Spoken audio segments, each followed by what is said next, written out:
6 SLA members were killed the day after Patty fired shots on an LA street.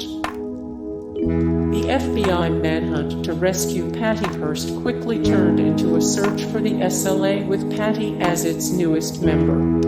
The SLA was classified as a domestic terrorist organization, and their activities didn't stop with robbing the Hibernia Bank.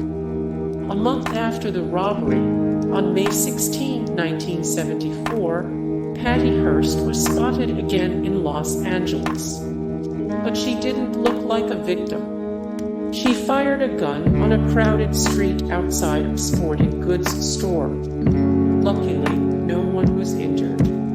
The next day, the LAPD surrounded a house where SLA members were hiding. The entire saga was aired on live television as the police fired into the house and the SLA returned fire. No one knew if Patty Hearst was inside. Then the building burst into flames, killing 6 SLA members. But Patty Hearst wasn't one of them. In fact, she was watching the fiery shootout from a motel near Disneyland.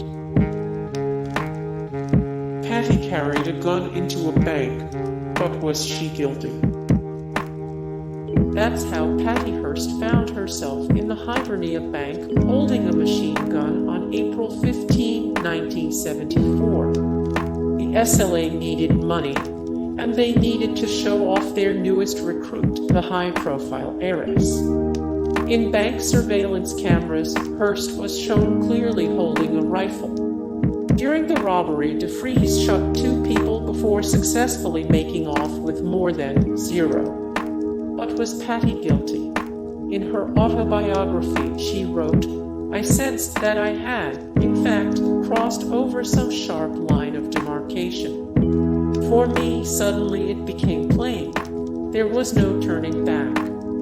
And the Attorney General agreed. After the bank robbery, he said that Hearst was a common criminal. Suddenly she wasn't a victim, she was a criminal that the FBI wanted to apprehend by any means necessary. On tape, Patty said she wanted to fight for the SLA, but behind the scenes, she was abused. On tape, Patty said she wanted to fight for the SLA, but behind the scenes, she was abused.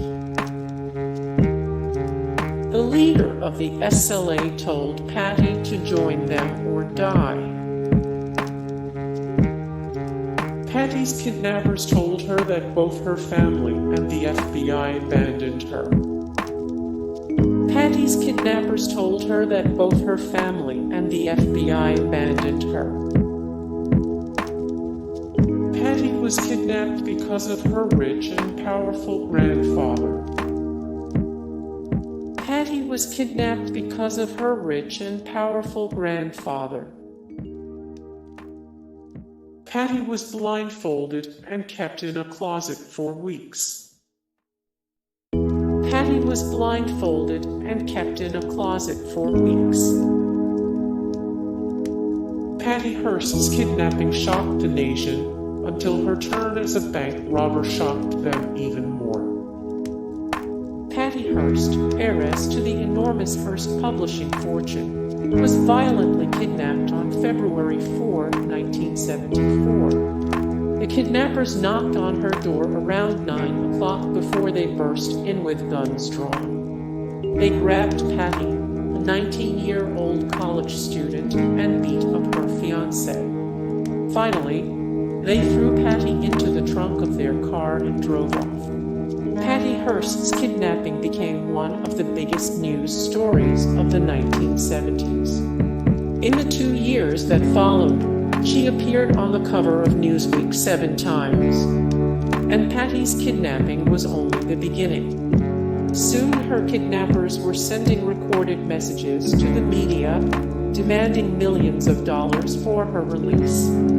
And the story only got stranger after April 15, 1974, when Patty Hearst burst into San Francisco's Hibernia Bank wielding a machine gun.